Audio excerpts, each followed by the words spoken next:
Hey, how's it going, everybody? This is Joey Galvez, one half of your host of Explain Yourself, and I want to let you guys know about a really cool book from our friend of the show, Eli Shockey. This one is called The Greylock, and it's a story where magic is a commodity. Potions are sold at corner stores. Orcs and dwarves earn a living in cubicles, not on the battlefields. But there are those who resist the house's magic's laws. Branded a criminal and forced to live as a wand for hire, there is a spell slinger they call the Greylock.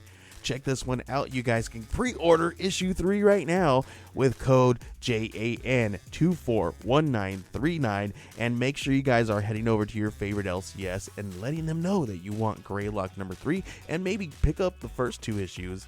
You could do that at the Scout web store. So make sure you guys are grabbing the Greylock number 3, JAN241939 at previewsworld.com. Okay, everybody, we took this week off, but we're going to share one of our classic episodes. Enjoy.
Okay, everybody, welcome to the ALL2REELTOO podcast.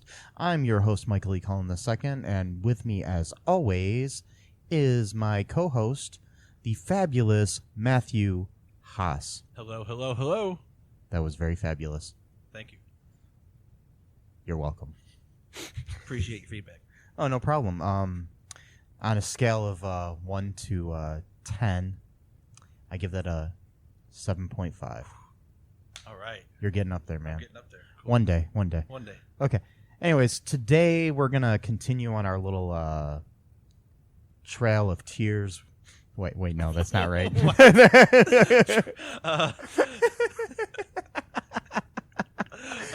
Okay, we're going to travel. We're traveling down the road of sad direct-to-video sequels. That's what I was trying to go for with the Trail of Tears. Which is nothing like the Trail of Tears. Not the real Trail of Tears. It's a Trail of Tears, not the Trail of Tears. It's on a much less lower stakes. Yeah, less dead people and stuff. Anyways, which applies to some dead people involved in. I mean, I'm sure maybe. And I think someone in the process of making direct-to-video sequels or just sequels in general, somebody's died. Yeah. Like, this is what I'm watching. This is it. This is what my life has come to, type of thing. Mm-hmm. Or this is what I'm directing or acting in. Yes. Rest in peace. Anyways, okay, today we're covering the first in the American Pie Presents series. American Pie Presents Band Camp, which is the 4th movie in the American Pie saga. Can we call it a saga? I think we can call it series, saga. There's 4 official American Pie movies, and then there's like 15 of these. No, there's only 4. Okay. There's only actually 4 American Pie Presents movies. There's this, and there's Naked Mile, and then there's some Beta House or something, and then there's I don't know what it was called, and then there's Book of Love. Yeah. See, I would always forgot that it was called American Pie Presents. I would always just call it American Pie Band Camp. Yeah. Because to me, American Pie Presents, that sounds weird because American Pie is a movie about things. So how can a movie present another movie? I don't know, whatever. And then, yeah. Well, I think they were trying to go for this whole like National Lampoon sort of thing in a way, but they did still connect it to the same high school and the same families and stuff, and some crossover characters. Yeah. So why don't you tell me a little bit about the story here for American Pie Band Camp? Okay, well, basically the whole movie is based on one long sex crime that goes on for about an hour and a half. So we'll just get that out of the way right there, from pretty much from start to finish. So it basically starts off with Matt Stifler, who's the younger brother of Steve Stifler, who is pretty much just following in his brother's footsteps. He's kind of even more of a douchebag than his brother is, actually, and yes, played by this time Tad Hilgenbrink. Okay, yeah, Tad Hilgenbrink. So he was not Matt in the movies. They had a No. different actor who had since retired. oh, okay, because From he was just acting. like a little kid in those Yeah, movies, yeah. And so basically, it starts off with they're going to the graduation for the seniors of that year, and they're going to do a prank on the band, because in this movie, apparently there's like a complete all-out war between the football team and the band, which They refer to as the bandeez. I don't really understand. I mean, I know that like every high school, obviously the jocks, look down upon like stuff, people like inquire, but like this movie almost depicts it like it's almost like you're on one side or the other, like it's like like almost like a war. But anyway, so and It wasn't like that when you were in high school? no, I mean, yeah, some people would make fun of you if you're in a band, but it wasn't like it was like I'll get into. I don't want to get off track. Basically, Yeah. So they Matt Stifler and his two buddies who are on the football team use pepper spray to spray all the band instruments where you have to use your mouth on, so that they'll basically get sick or not be able to play during the ceremony, and just kind of ruin their day basically and embarrass them. And Matt Stifler ends up stealing what he thinks is a dildo basically, and he puts it in his pants, but it kind of like I guess touched up against the pepper spray bottle, so that started leaking in his pants. So then he starts feeling all terrible basically because of that. Then he's trying to wash You mean himself. it's not comfortable when you No. get pepper spray on your I don't think so. on your I wouldn't know. genitals? I wouldn't know, but okay. I would think not. Note to self. Okay, anyways, yeah. So he's washing himself, and then one of the guys from the band ends up falling over and accidentally pulling the curtain down, and everyone can see him basically, going to town on this water fountain. And then so this begins what I think is like the simultaneous underacting and overacting of the actors in this movie, where the band leader goes Stifler in the most stereotypical dumb. Yes. I mean, no offense to the actress, I'm sure she's great, but just from that line alone, I'm just like, Yeah. I don't like that at all. Anyway, so he then gets sent to the guidance counselor, who's played by the Shermanator, and he claims that he's the actor Chris Owen from the previous, American Pie movies. Yeah. Yeah. And also he was in like what movie? He was in like some movies in the 90s too. Like, Oh yeah, he's Chris Owen's been in a lot of things. he was in Black Sheep, I know that, and then he was in some movie in the 90s where he played like one of the main characters. Anyway, so yeah, he's been in several movies like October Sky, Van Wilder. Yeah. Pretty sure. Yeah, back in the day he was in what was the name of that? Angus. He was. that's in right, that. Angus. He was like the best bud. Yeah, that's right. Okay. Yeah.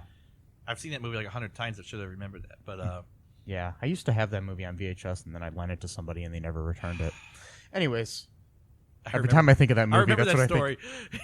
Yes. Yeah, I remember because he told that story to me like Yes. over the years. I'm like, wait a minute, that story sounds familiar. I have yet to replace it, but I think need I to. have the DVD somewhere. You can borrow that. I think I've got. I don't know. And It's okay.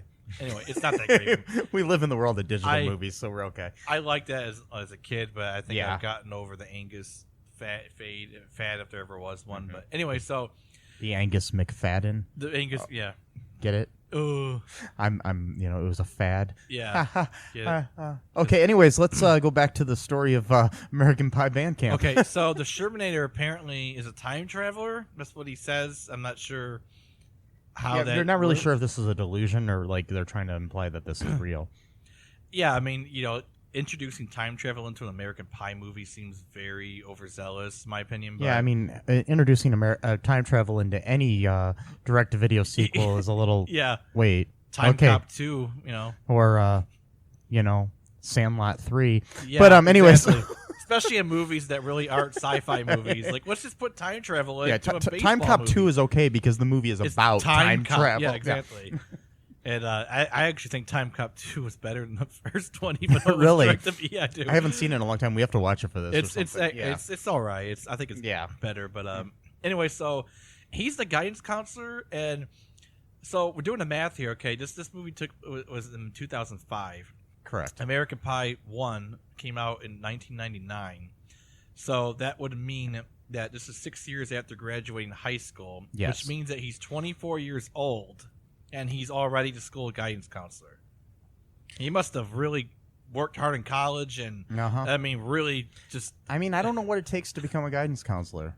Well, I don't know either, but usually they're in their 30s or something, and not like in their early 20s doing it. I mean... Usually you have to have guided your life somewhere in the first place to become a guidance counselor, but I mean, I don't know. So anyway, so he's the Shermanator, or whatever his name is. He's a time traveler, according to himself.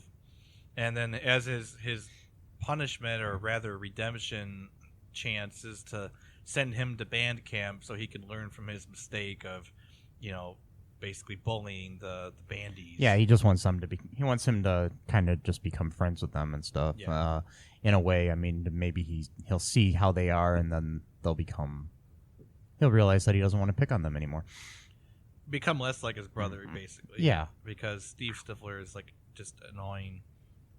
I do have to say this though. I think Matt, the character that he played, he really did take on a lot of the attributes of Steve Stifler. Like, even the way he talked. And it was stuff almost like too that. much. It was almost I mean, I remember when the movie first came out, and a lot of the criticism and the different reviews of the movie were basically that he was sort of a carbon copy of Sean William Scott. Yeah, a little bit. Which I agree. I mean, he kind of did do the whole, laughing, like the little Stifler chuckle, whatever and the that snarl, and stuff like that, and the whole like raising the one lip sort of thing, and annoying, irritating crap. Yeah, stuff I really want to see, but not really. But. Yeah, I mean, but he actually, I mean, the thing is, the difference between him and, I mean, I think maybe Sean William Scott's a great actor. I think he's awesome, and I think he plays Stifler really well. The thing is, Stifler is good in small doses. Yeah. And even this Stifler, but he did, I think, about halfway through the movie start to bring some more depth to the character than you saw in previous movies, just because there wasn't enough time to give him depth. I mean, American Wedding and American Reunion, you get a little bit more depth into Steve Stifler. But yeah, I know it's just an interesting choice that they went here with. Yeah. But yeah, so then what happened in the movie? Well, he goes to band camp, and he's well, before that, I want to say this is like, there's something about overacting where you almost think the audience is too stupid to know what's going on, so you have to announce what's going on to the audience as they're actually seeing it happening. Like, for example, when apparently the Stiflers are independently wealthy, because I'm not sure if his mom has a job or not, but apparently they've just got thousands of dollars just laying around to buy stuff at any time that you want to buy it. I mean, he bought all the spy cam equipment. He went to this website called Spy Chest, and it's Spy Chest because as the site loads up and there's a huge logo on his computer screen that says Spy Chest, he goes, "Oh right, Spy Chest." At the time of the movie's release, the website spychest.com was a real website at that time. Okay, wow. You could actually buy that stuff. So he actually went to a real website. It now redirects to some other website that doesn't have anything to do with that anymore. It redirects to a website,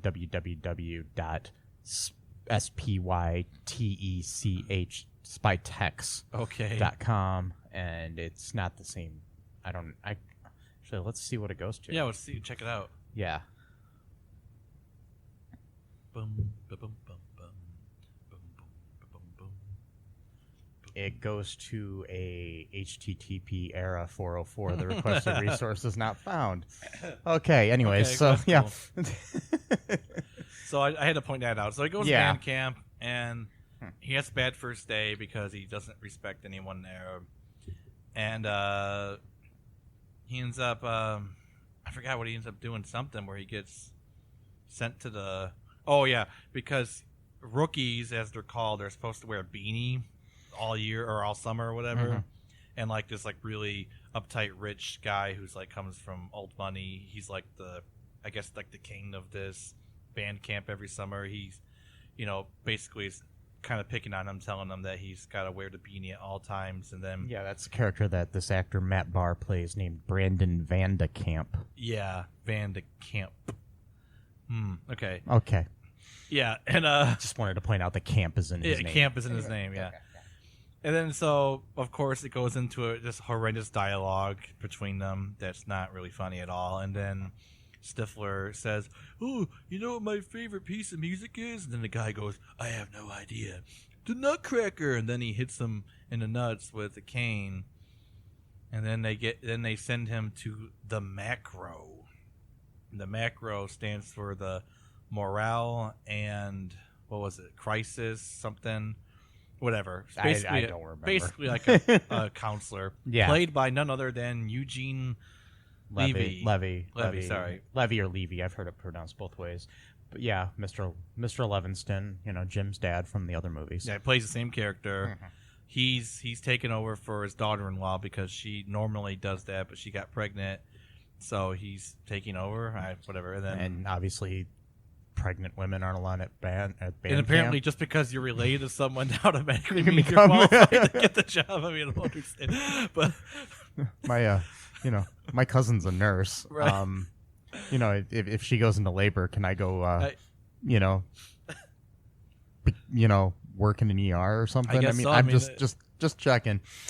I guess that's how it works at band camp. But so he kind of takes the same sort of like fatherly, counselor type thing. He's trying to, get Matt to kind of take a look at himself to see if he really wants to be that type of person, because he's pretty much just trying to be like a carbon copy. Did you mention that his main goal of what he was doing when he comes to band camp? Oh, I'm sorry. Buying the reason he was buying all this spy equipment is because his main goal was to follow in his brother Steve's footsteps to create kind of a Girls Gone Wild sort of video where it's like a bandeez gone wild. And he was going to record all these people, which pretty sure most of these people aren't 18. Right.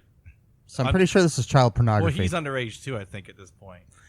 So, it's still, even if you're underage, you can get in trouble for child pornography. Okay, wow. I've read cases where like two teenagers are sexting to each other, and they will get in trouble for, even if you're showing pictures of yourself, if you're underage, it's considered child pornography. Even if you're sending it to someone else who's also underage. Yes. Huh. I did not know Yeah, that. you can get in trouble for sending child pornography over the internet or whatever. Okay. So So basically, like I said, it's this movie's like one long sex crime after another. But apparently now child pornography is also in the mix of it too. Yes. So, and then, by the way, this is seen as something funny too. This is not even seen as something that's bad. I mean, this is 2005, but still. It's only 13 years ago. Yes. And then I could see why it was direct to video, but and then so he bought all this like $3,000 worth of equipment. I mean, like I don't know where they get the money. Like these things, like one of them was like $300, the other one was like $200. He bought literally everything on the front page, and the cheapest item was $100. So I'm not even sure. Yeah, I think like one of the things he bought was like $900 or something. Like, I don't know. What the hell? What are you guys doing? Like whatever. And then so he wants to set up, his little task or whatever, and he's picking on his roommate because he's a bandy or whatever, and it makes him stay in the closet, which is like total dickhead move right there. Yeah, he takes the whole room to himself and then has his roommate stay in the closet. And that character is named Ernie, played by Jason Earls, who people may know from the Hannah Montana TV series. Oh, okay. Actually, he played Hannah's, or Miley's brother or whatever on there, and he's actually older than me. That actor. Oh wow. Yeah, he was born April 26th, 1977, and when he was playing a teenager on Hannah Montana back in the like that show ran from 2006 to 2011. So like 13 years ago, he would have been. I mean, if he's like 40, He said 76. 77, so he's like 41 now. So he would have been 28 when Bandcamp came out. He Yes. looked like he was 15. Yes. Wow. So yeah, just wanted to point that out because I just found that really interesting that he was older than me. He looks really like I thought he was like 15 years old. Can Yeah. I kind of go on a tangent? Even Yeah, though sure, it's go not ahead. Really, it's not really like the timeline's not really. I can't talk right now. Whatever. It's not part of the. It's not a linear timeline tangent. Oh, go ahead. I got the words just finally slip out. Okay, so like when him and his buddies are at like some diner or whatever, and he's telling them about his plan, Yeah. and then At like, dog years. yeah, Dog Years, that Yeah. same restaurant where where all the Everybody buddies hangs out play. with. Yeah. And then they have the actor who was also trying to act like another actor, but I'm not sure. But he's trying to act like some other famous actor at that time. Like I don't know his name, but it's another carbon copy Oh, okay. actor. And he goes, "Dude, you don't have sex with bandees. There are standards." Okay, I want to take a break right here. Yes. You're a teenager. Uh-huh. You're 17 years old. Yes. You got all kinds of hormones swimming all over your body. Uh-huh. You're horny all the time. You're on the football team. Yes. You're telling me that there's such thing as standards that you won't have sex with someone in the band, even if you are attracted to them, because of this unspoken war between the band and the football team. Not to mention, Really? not to mention, every girl I saw in that band was like a 10. And the counselors, I mean, like literally Yeah. everyone, even the nurse who's like in her 40s was, pretty attractive. It's like She was a whatever. she's a former actress who was known for Ginger Lynn. She's actually known for like kind of like a softcore pornography really? actress. Did these movies. I'm going to go off on a little tangent here about her just because it's interesting. Okay, she was in this series of movies called Vice Academy, which were not like pornography, but they had nudity in them and stuff. They're kind of like those like Skinamax sort of like movies that you would see. Anyways, so when I think I was like a teenager at the time. My mom and dad. I don't know, but maybe I couldn't have been a teenager. Maybe I was like I was probably like a tween, as they call them, or whatever. But anyways, and my sister, who's 4 years younger than me, was there as well. Okay, it was like a New Year's Eve. My parents went out to dinner with some family friends, and so we went over to their house to hang out with my friend who is the same age as me, who is their son, Chad. Anyways, so Chad's mom rented us movies, and she rented Vice Academy, thinking it was Police Academy, which is probably also not appropriate for kids as well, but Vice Academy, which has, like at least topless, if not full frontal nudity in it. And me and my sister and Chad, who were, Chad, I mean, I was probably like 13 at the most or something at the time, and my sister is, like 9 or something. Yeah, we pop in this movie. We're watching it. I mean, it's kind of funny. All of a sudden, there's nudity. I'm sitting there with my friend Chad and my sister, who's like 9. Yeah. Anyways, that was just a little aside. Weird times. So anytime I think of Ginger Lynn, I think of that night where we watched Vice Academy. Did you watch the whole movie? I don't think so. I don't remember. Maybe watch like half hour and then. Yeah, turn it but I off or mean, it's something. like, all of a sudden Ginger Lynn's topless in the movie, and I'm just like, yeah. Wow. Mm-hmm. And let me mention again, I think my sister was about 9. God. Okay, so, yeah. So having her in a movie was probably intentional then. Yeah, I mean, I'm anyone sure it who was like a know- throwback if anybody that saw Vice Like, Academy. oh, I know or who those- that is. Yeah, type of sort of thing, yeah. And it's kind of interesting because she plays kind of like a prudish, like yeah. in this kind of movie, Mhm. that was probably intentional. You get it? Yeah. Because we got to do everything ironic in this movie. But anyway, so that was just like kind of tangent about Yeah. the whole bandy. Like, we don't screw bandies thing. It's like, Yes. okay, whatever. And then like later on, when apparently like I guess all of his friends are rich too, because they call him from like some club, which I'm not sure how they got into because they're 17 years old, and they're drinking Brazilian rum. They had to mention the fact that it was Brazilian rum, which now you can get Brazilian rum at any liquor store you want, but maybe back then that was like new to Americans. Okay. Yeah. They had to mention it. We're drinking Brazilian rum, like it was somehow. I tried Brazilian rum. No offense, I'm sure that it's great to people who like it. I gag from it. Just the taste is just something. And I wanted to like it because apparently there was like cultural stuff that people would actually drink it for like celebrations. So you want to like something that other people like for very good reasons. But I just couldn't stand the taste of it. But apparently they loved it because they were drinking Brazilian rum. Gotta reiterate, Brazilian rum at a club when they were 17 years old. Yeah.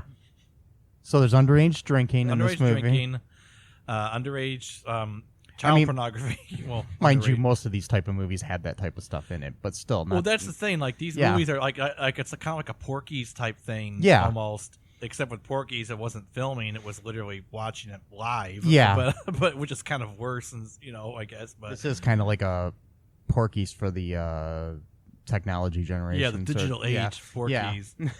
And so I'm kind of going on these tangents. I'll try to get to the get plot, back to the plot here. Plot. So he keeps losing points for them because of his misbehavior and a lack of respect for the traditions and everything. And and the point system is something like whoever has the most points at the end of the summer wins something. Or they don't even really. It's some kind of band cup. Yeah, that's right. The band cup, whatever that. Yeah. Wow. It's probably made out of plastic. And yeah.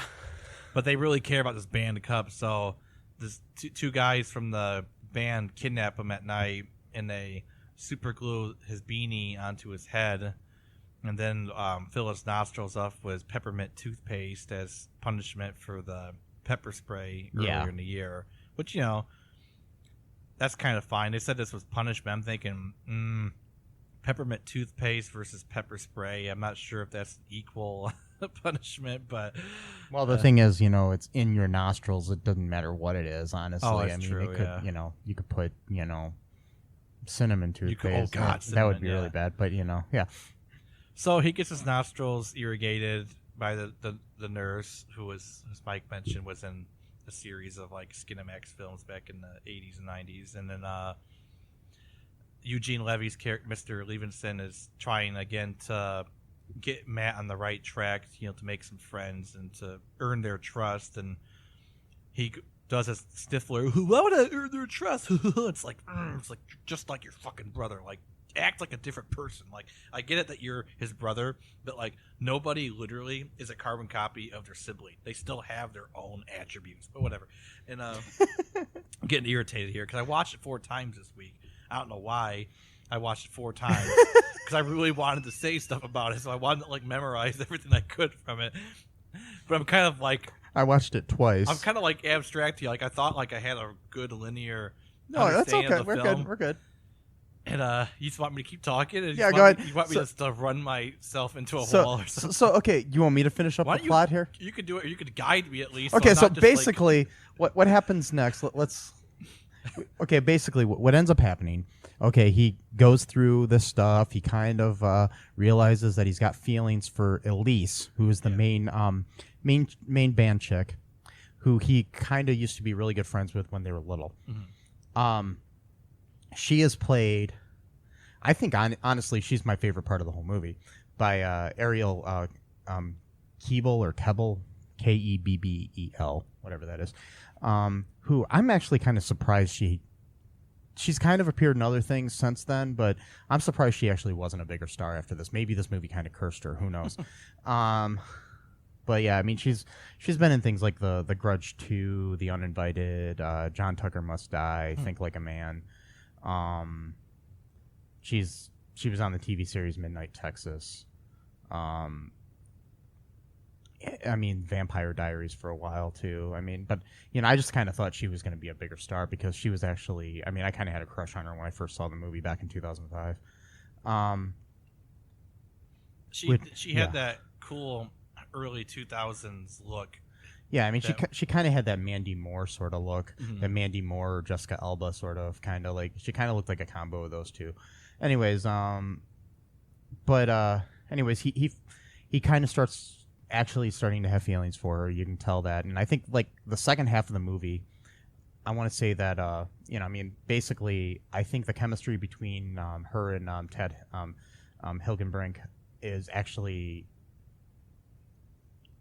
decent, and I actually enjoyed the film, which was really surprising. I remember when I first saw it back in 2005 when it came out on video. I was working at a Blockbuster Video, and I remember renting it and thinking, God, this sucked.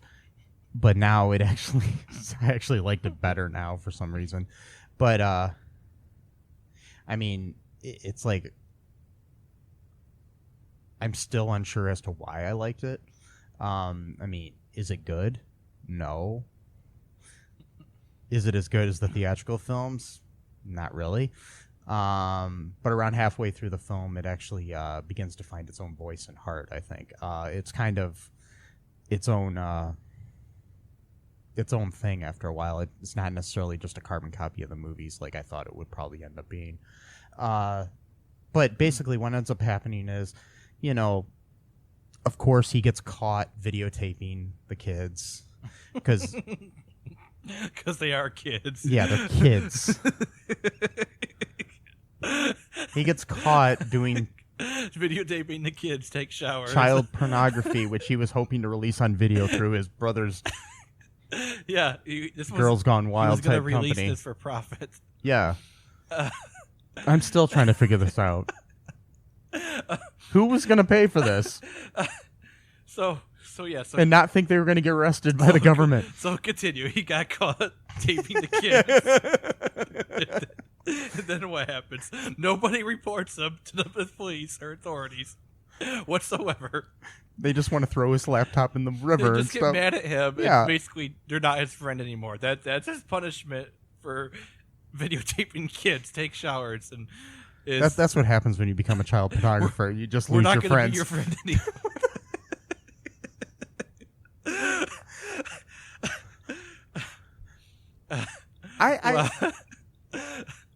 I'm still just stuck on this. Anyways, how in 2005 did they think this was okay? Just the way he said it, he got caught taping the kids. Because they are kids. Yes. Because that's the thing, too. We don't know how young some of these people are. He's 17, but some of them might be 14. I mean, even if he's 18. Right. Or that'd be worse if he's 18. But still. And even if some of them are, I don't know. It's just still weird. I don't think all of them are 18. No. I mean, the actors playing them obviously are. Well, I mean, yeah. Some of them are almost 40, but not really. No, I'm just joking. No, he was 28. I know, I'm just joking. But... So he gets caught taping the kids, and then they're like, "Well, we're not going to be because your friend anymore." Basically, because what happened was his cheerleader friends came to the camp for some reason to do something. Well, they were going to be part of the show or something. Because the cheerleaders joined with the band. Yeah, which made no sense. Anyways, I know. But they were going to start spreading the words that he was a bandy, and then anyways. Oh no, that's so terrible. So he had It's like hey, it's not as bad as being a child pornographer, obviously. Apparently not. So I know. Here. I mean, it is worse, actually. I mean, in this world. I'm gonna these cheerleaders I don't even like that much. I only like one of them, and I just tolerate the other three because they're always with her. Yeah. And one of those friends, not the one I like, one of her friends is gonna threaten to email. By the way. Email, not post on Facebook. Well, because Facebook there wasn't really exist. Facebook. There wasn't Facebook until like 5 years later or something. Well, yeah, and then there was MySpace. But yeah, I'm going to email everyone that you're a bandy. He thinks, no, child pornography is better than being called a bandy. Because that's the Stifler mentality, I guess. Whatever's the worst option, that's where you're going to go. Okay, so... Anyway. Yeah, anyways, then... so, like... he decides that he wants to try to redeem himself after getting caught. Taping the kid. Yeah. I just can't get over that. And me either.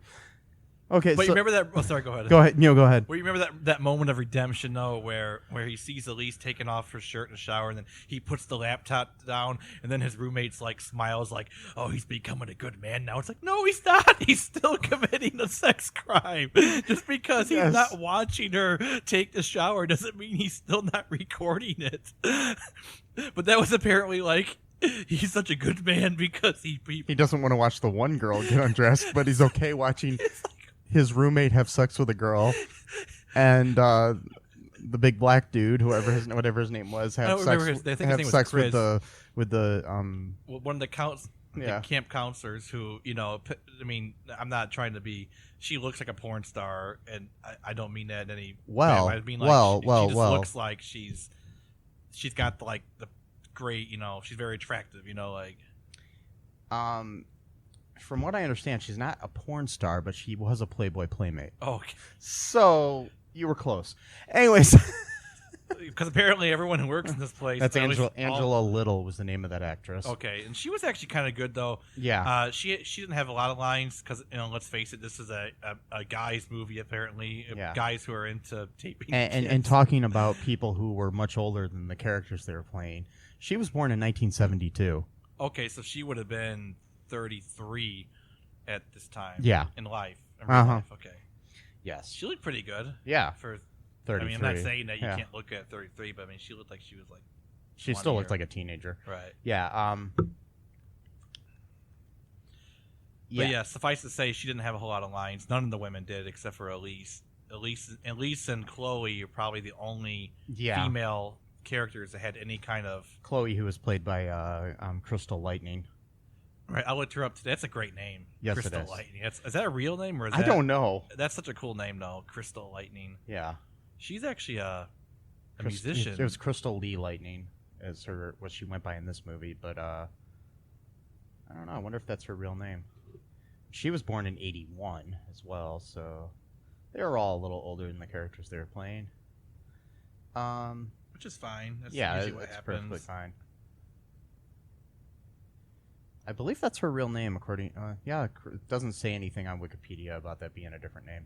Anyways, so basically, his way of trying to redeem things is he remembers because earlier he needed to get things out of his system when he went to the nurse, and they used Ipecac, which makes you throw up. Oh yeah. Anyways, he remembers the Ipecac, so he goes to the nurse's office, obviously, and gets some, and then he pours it into a big thing of Gatorade, grape flavored Gatorade that was supposed to be for Brandon Van de Kamp's group of people, and then the big dude and his Asian G friend. Yeah, he was very over the top, wanting to be like a hip hop gangster. Yeah, gangster. They even say that in the credits later on, where he says like you're Asian. Your dad owns a Chinese restaurant, and you grew up in the suburbs. You're not a gangster. Yeah. And then he's like, oh, it's okay. Yeah, that was the actor Young Hee Lee, who played Jimmy, is the name of that character. Yeah, his nickname is Horn Dog. Yeah, because he played a horn. No, that's not the reason why. But he did play a horn. Oh, he did play a horn, yeah. Yeah. We're kind of skip around a little bit. Yeah, go ahead. Well, because we missed a very vital point. Oh, yeah, what was that? When he tells him how he got the name Horn Dog, because he said that he had I forgot that was the crucial to the whole plot. I mean, you can't skip that. I mean, it's such a good... Because he said he had sex with an oboe once. Oh, yeah, because then there was a scene where then Matt decides to try to have sex with... Not Matt, who's sitting in front of me, but Matt Stifler. I wouldn't do that. Yeah, he wasn't in the movie. Anyways, he tried to have sex with an oboe. and then got his junk stuck inside of it because he was allergic to the what is it called? Oil that he was using the oil for the to lube it up. Yeah. And then Horn Dog, of course, tells him that he was just joking. Which can I skip around again? Yeah, sure. Go ahead. We're kind of going all over the place. It's okay. This movie has so many weird things to it that I don't think were intentionally meant to be weird. Yeah. But when you actually listen to them and you start shaking your head like, did the writers really think this through? Like, for example, the whole, like, we could see the word spy chest completely on someone's computer screen and he's got to go, oh, spy chest, all right. Like, you don't know. That's one thing.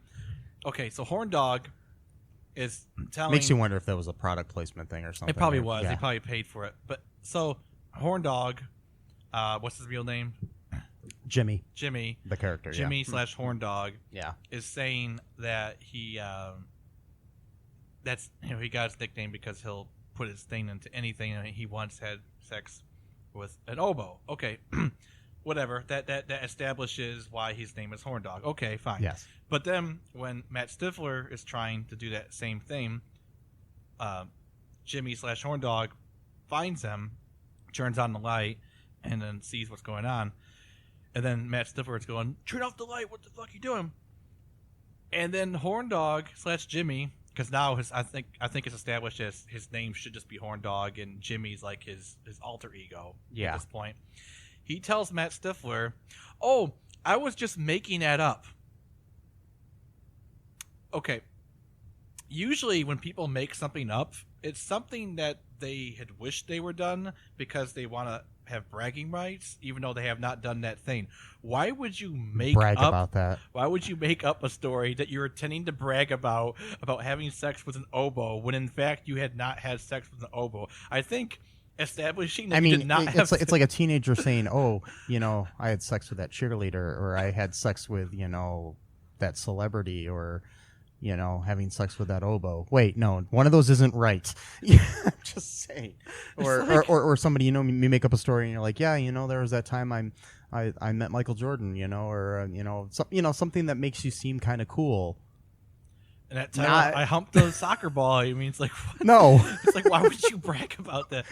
So anyway, so that happens. And then, Eugene Levy's character, again, has to try to counsel Matt into, being somewhat of a decent person, if that's even at all possible at this point, because let it be established again, he is engaging in child pornography for the entire summer. And having sex with band instruments. Yeah. And, also, too, forced underage drinking. Because he put all those bottles of rum, it may have been the Brazilian rum that his friend was talking about. So he was drugging his friends. He was drugging his friends. He put 2 entire bottles. I don't know if anyone is a drinker. I'm not really much of a drinker. But rum is pretty high in alcohol content. You put and 2 obviously, full bottles. Based on how quick Elise got drunk afterwards. When you watch the movie, she only took. I think that was a little bit overacting. Myself, that's what I'm saying. But still, based on the film school drunkenness of her, that's what I like to call that. The film school of drunkenness. Film school drunkenness, because if anybody's ever gone to film school like I have, when anybody makes a movie that involves drugs or alcohol, the moment somebody takes a pill or drinks, they're wasted. It's just like any movie you watch, right? It doesn't happen that quick. No, at all. Nothing. It's just funny when you watch these movies. So I always refer to it as the film school. The film school drunkenness. Yeah. So okay. Anyways, so he gets everyone drunk, and then so now we got multiple sex crimes going on now, because we got the taping going on, but now we're getting people drunk without their knowledge of consent, so that they will be more inclined to have sex, which is actually considered rape now. Oh yeah. I mean, I think it's always been considered rape by people who have actually gone through that ordeal, but nowadays it's actually considered rape pretty much by anyone with like a conscience. Like, yes. Like I think even legally speaking too, like if you get someone drunk to the point where like they're slurring their words and you have sex with them, you can actually be tried for. You can get tried because they don't have the mental capacity to like actually know to consent. Yeah. I mean, like if you have like one drink or something like that, that's one thing. But like he put 2 bottles of rum into this slushy machine because it was a slushy. That's another thing. I can't bonfire slash slushy party. I've never heard of a slushy party in my life before. That's a new thing to me. Yeah, you haven't? No. Apparently, it's a 13-year-old party that's been going on now because that movie came out. We used to have them all the time back when okay. I was in high school. You know, we have every Friday. It was like, hey, come on over. We're having a slushy party. Slushy party. Sounds kind of cool. About the closest I have to that is we would go to the 7-Eleven and buy a Slurpee. Yeah. But yeah, Slurpees aren't as good as slushy. No.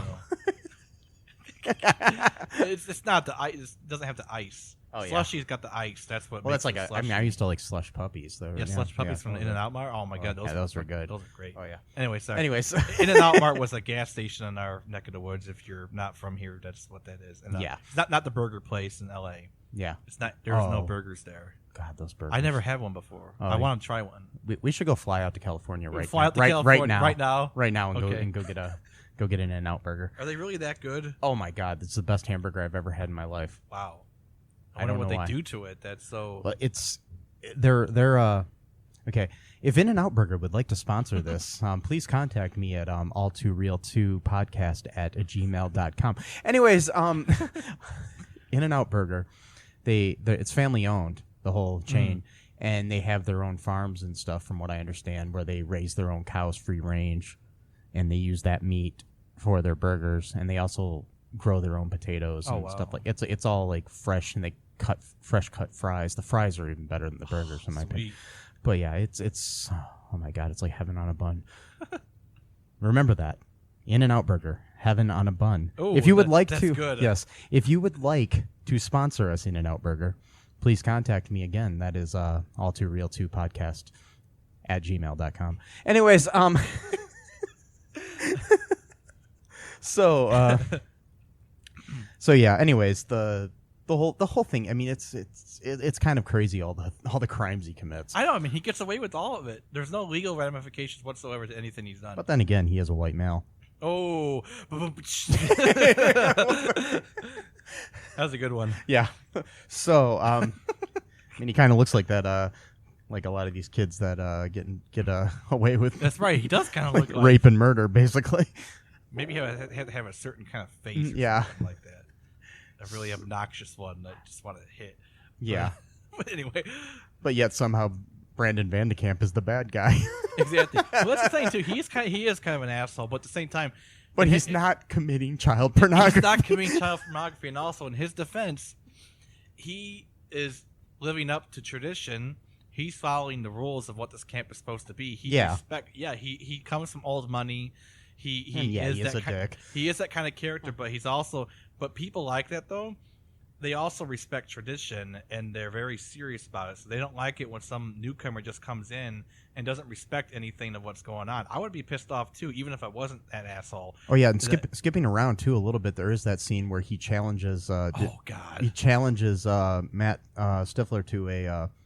No, Stifler challenges him. Yeah, Stifler challenges him to what he thinks is a fight, but it actually ends up being a like band off or something. I don't know.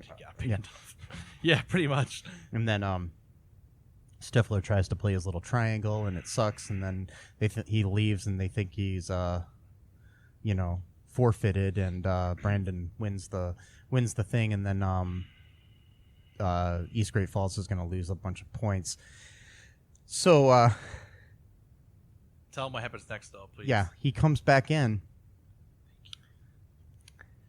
wearing a kilt with some bagpipes. Thank you for bringing this up. I want to finish. I want to say something afterwards, but thank you. And then he plays on the bagpipes, play that funky music, White Boy, and wins over the crowd, and somehow wins this band off. Even though it wasn't as good as the drumming whatsoever. The drum. Yeah, and he moons the crowd at one point too. Yeah, he's not wearing underpants because apparently he doesn't like to wear underpants because earlier in the movie he was freeballing. He was freeballing when Chloe, who is Elisa's best friend, tricked him into coming to their room for a party because they wanted him to get naked so he could go out and get beer for them and then lock the door so he'd basically be naked. That was their plan. it didn't turn out too well. They both got in trouble, but whatever. So that's early in the movie. Thank you so much for bringing that up, because I was going to talk about that earlier and I forgot about it, and you brought it up, and that makes me so happy because I get to complain more, and I love complaining. So, and my question, yet again, why did Matt Stifler bring the kilt and bagpipes? Or if he didn't, where the hell did he get them from? Because typically, I don't know about you, I've been to a few high school football games in my day. I've been to some college football games in my day. I used to work at a university during football games, high school and college. I've seen several bands play in my day. Several high school bands. I had a friend when I was in high school who played for a high school band that won state and national competitions in band. None of these bands had bagpipes. None of them. Why would there be bagpipes at a band camp? I don't know. I'm not into music. I don't know. You're more into music than me. Would there be bagpipes? And I don't think so. In At a a high school band band, camp? No. I mean, the closest I had is pretending to play the trombone for 3 years. again, which is weird. The guy who's like 28 years old and he's playing a 15-year-old. I forgot his name. The Jason Earl's character, Yeah. Ernie. Ernie is the character's name. Ernie starts getting really annoying halfway into the movie. Like, he's just like, hey, like some little kid. He's like, are you really Scottish? I'm like, why would you have to be Scottish to play bagpipes? That's number one. Maybe his family's original name was like Mick Stifler or something. I don't know. Maybe. Number two, bagpipes are notorious for being one of the hardest instruments to play. And then he says that his mom made him learn an instrument, so he picked what he thought was the most annoying instrument. Fair enough. It's also one of the most hardest instruments to play. So you're telling me that Matt Stifler, who apparently is just like a complete all-around douchebag, somehow has a talent to play the bagpipes? Whatever. And then I don't think they think He's this like stuff an through. onion. There's many layers to Matt I don't think it is. I okay. think it's accidental onion. I don't think they intended any of this like character I want to depth. come up with a movie now called Accidental Onion. Or a band. Something. Accidental. Yeah. I think it was an accidental onion. I don't think it was at all intentional. But whatever. I guess it worked in their favor. But so, sorry, we kind of jumped around. This is not a linear description of this movie whatsoever. It's okay. We kind of went from the beginning I'm to assuming whoever's listening to this has seen the film. hopefully. And So the way he ends up, tries to redeem himself by back to the whole like Ipecac. that's right. Situation. That's another thing. He's planning to poison people. Yeah, that's the third another crime. crime. That's the third. So he's trying to poison the other team by dumping an entire bottle. But of he this had already poisoned his high school band at the very beginning That's of the right. movie. Oh, too. We got a third sex crime though, because we got 3 sex crimes, and then the fourth one is the poisoning. The third one's when he jerked off into an entire bottle of suntan lotion. Oh yeah, Which, and yes, let's think about that. He filled up an entire bottle apparently with his own semen. Okay, that's whatever. And I guess he was saving. Yeah, I don't want want to get into that, but yeah, It's a disgusting scene because earlier in the movie, Van de Kamp put a bunch of saliva into his grape soda and switched cans, and that's what made him get sick and thought he was poisoned, which is how he learned about the Ipecac syrup. So then later on, I'm pretty sure that saliva can't it's poison not you. poison. Yeah, whatever. So as punishment later on, by the way, this was not Matt Stifler's idea. This was Ernie's fucking idea. Yeah. Ernie apparently has got a much dirtier mind than he lets on because that's pretty fucking gross. But so you basically got a disgusting scene where he apparently masturbates into a bottle of suntan lotion, An empty bottle, replaces it, and then asks the counselors to flirt with them to remind them to use their suntan lotion because they don't want to get chapped for their performance. So then they go, "No, we do not," thinking that they're being flirty or whatever. I don't know. I'm not sure how these people react in real life, but like, but then Brandon and his buddies put semen all over their face. That was such a disgusting scene. That scene I could have done without. I mean, there's a few in this movie I could have done without, but that one's just. I mean, like in the first American Pie movie, it was seen as such a gross big deal when Stifler basically finished into a cup, but he wasn't trying to do anything. With that. No, somebody else did. Oh, that's right. And he drank it. Okay. And that was seen as like this gross thing, which it is. The thing is, though, that was unintentional, and that was still seen as horrible. This was an active plan, which, again, is sex crime number 3. I hate to even mention this, but this is part of the movie, and we're talking about this movie, so you got to mention all of his crimes and immoralities because there's many. And we've got 3 sex crimes and 1 attempted poisoning. So, really, he should have been two attempted poisonings. That's right. 2. He should have been in jail for any number of these things. I mean, I don't care how old he is. He could have been 13, but again, 2005 was a simpler time, I guess. So, yes, this was a. Is it simpler? I don't know. I don't know. Anyways, so basically, what ends up happening is they switch the Gatorade or Kool-Aid or whatever the hell they are coolers, the lids for them. So because the guys from East Great Falls want grape instead they don't want orange. They don't want orange. So that ends up giving them the one with the Ipecac. Yeah. The other team, of course, gets to go first, and they do their little brilliant performance. It was actually pretty good. Yeah, and then right when East Great Falls is about to go out and do theirs, they all start vomiting purple drink. Which I gotta say something about that, though. I mean, this was an entire bottle dumped into a huge cooler. I mean, wouldn't it kind of... I mean, dissipate in there. That's what I'm saying. Yeah. Like, it's not like you're drinking a whole bottle to yourself. I mean, it's like it's moved around the whole.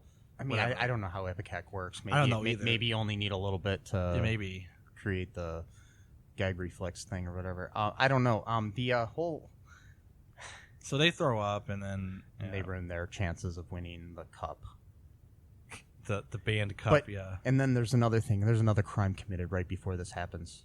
Oh, really? It's not committed by Stifler.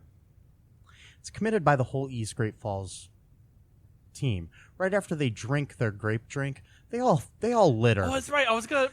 It bothered me. Throw their cups. The second time I watched the movie, I noticed it more, and I'm like, they're just throwing their cups on the ground. They're like, we're gonna win this, and they throw them down. It's just like they're littering. It was, and that's the worst crime of all in this whole movie. The whole movie. Wait, no, it's not. So Stifler committed 5 crimes in this movie, and then the rest of, I think they should just shut down East Great Falls. I think so. I mean, but yeah. Anyways, so then they lose the thing. Tad and his, I mean not Tad. Is it Tad or Brian? What is it? Brandon and his band win the whole thing. Yeah, of course. And then they go home, and Brandon wins a scholarship to the Robard School or something. Made up school or whatever. I don't know if that Robards or something. I don't know if it was a tribute to Jason Robards or something or what. I don't know. But I don't know why you would have a tribute to Jason Robards in an American Pie movie, but let's just go with that. I mean, he was a great actor, but let's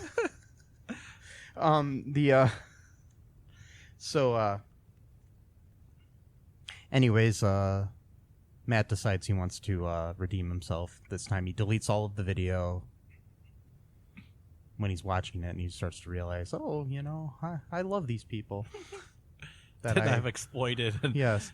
So I guess in a way he really didn't commit his child pornography in the end because he didn't distribute it. He deleted it. Hey, you could go back into the. If you know what you're doing, you can go back into those hard drives and find it. It's still there, man. Unless you destroy it completely. Like even then, you can still somehow find it. I'm sure. Probably. I'm just joking. No, but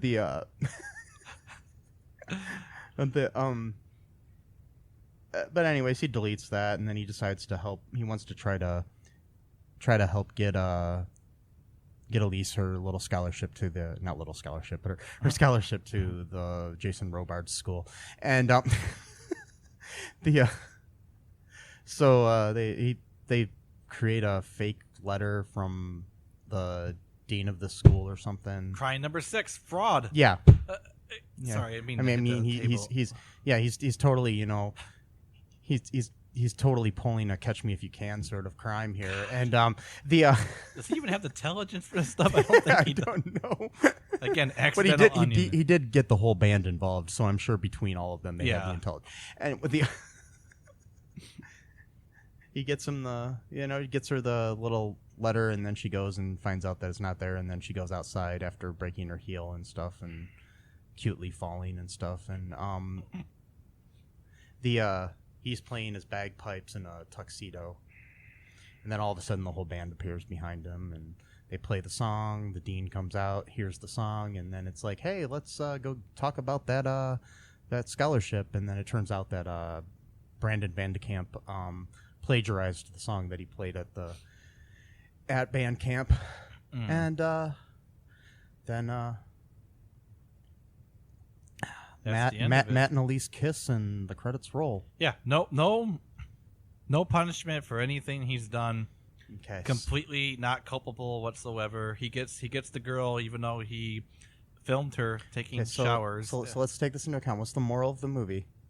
The moral of the movie is, if you look like Matt Stifler, you could pretty much get away with anything as long as it's 2005. And you're a white male. Well, I'm pretty sure you could still get in trouble if you're a white male. Possibly. I mean, if I go off and maybe shoot not someone, today, though. Well, maybe not today. Because, you know. Anyways, let's not get political. But okay, so the moral of the lesson is you can poison people, you can litter, you can take kids, you can drug people. Yeah, you can record kids having sex and getting naked without their permission or knowledge.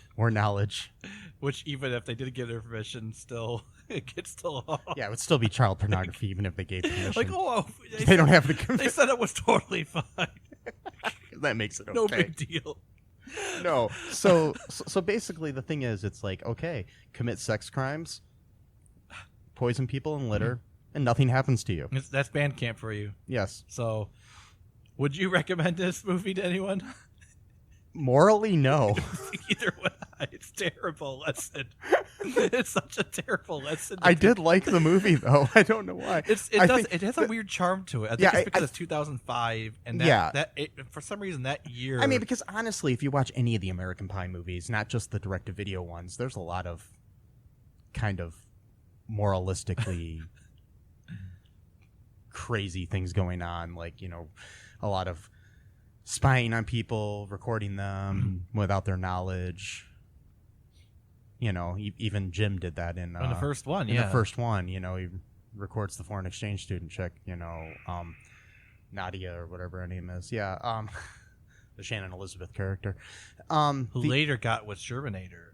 Yeah, later on. I think. Yes. Yeah. So. Yeah, they're all very questionable, but this was a simpler time, as you said, so it's hard to say. But I will tell you that, I mean, the movie starts out a little rough, very carbon copy Stifler and all of that, but I think about halfway through, the chemistry between the two leads kind of saves the movie.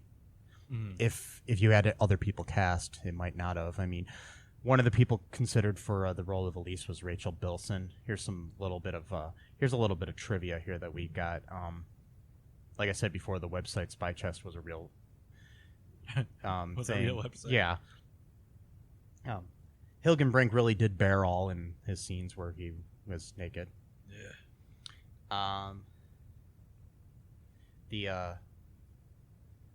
He bared it all. Here's another thing. This is like almost like a crime committed on the set. Tad Hilgenbrink really bared it all in the scene where he undresses in front of the girls while playing the trivia game. He didn't inform the girls in advance, who were expecting him to keep his privates covered somehow, so their reaction is quite genuine. pretty sure that's a crime. Yeah, I think. I'm pretty sure in today's day and age, in the Me Too movement. Oh, that. Yeah, he would have That would definitely. not go over well at all. And I think that's a good thing, actually. Because Yeah, I do too. That kind of antics. Ugh. Yeah. Yeah.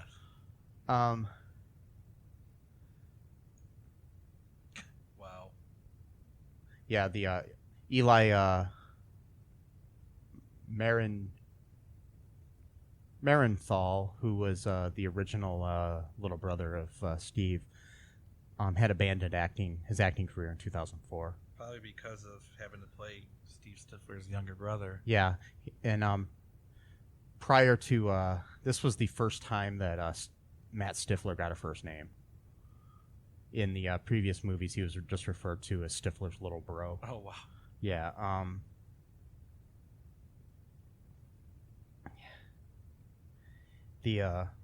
Jason Earls, who plays the nerdy Bandcamp member Ernie, he went on to star in the family-friendly Disney Channel show Hannah Montana, as I said. And again, he's 90 years old and playing a teenager. But anyways. 90 years old. Wow. No, he's 28 at the time. Okay. Wow. But yeah, it's just kind of funny. He went on after this to then appear in a really family-friendly TV show. Right. He did the reverse Miley Cyrus. Wow. Yeah, because Miley Cyrus kind of went all crazy and raunchy afterwards. Right. He kind of did it first, and then yeah, which is kind of funny in this day and age because somehow he was okay to make this movie and then work for Disney. But today, you'll have somebody like James Gunn who makes bad jokes who gets fired from Disney. Right. Kind of a reversal, yeah. Yeah, it's just kind of weird. Maybe this movie is what kind of triggered this questioning of his life. Did I actually just make a movie where multiple sex crimes were committed on a daily basis? Yes. I took part in some of these crimes? Yes. By helping them? I mean, I know he's just an actor in the movie, so we can't blame this, No. This guy for it or anything, but it's just kind of funny that he would go on to be part of this, But then again, there's this one actor on The Sweet Life of Zack and Cody or whatever who had actually killed a man. So it's not like there's not a history of this type of thing in Disney. Right. And I mean, Disney himself was possibly an anti-Semite. But anyways, we're going to just go. Yeah. So we'll save that all for another day. But so yeah, I think that's about it. Anything else you want to say about the movie before we wrap this up here? I've said everything I need to say. Okay, so if you have a time machine and want to go back to 2005, obviously the morals were different back then. I'm not saying you should go back and commit sex crimes. I'm just saying if you look like Matt Stifler, you might be able to get away with it, and by no means do I suggest that. Okay, this has been the ALL2REELTOO podcast. Make sure you follow us on social media, give us money if you can, and all that good stuff. I'm done right now. Bye-bye. Take care. Thanks for listening to All2Real2 podcast, a Cullen Park production. Produced and edited by Michael E. Cullen II. Music by Matthew Hawes. Subscribe and share the show. Visit us at cullenpark.com.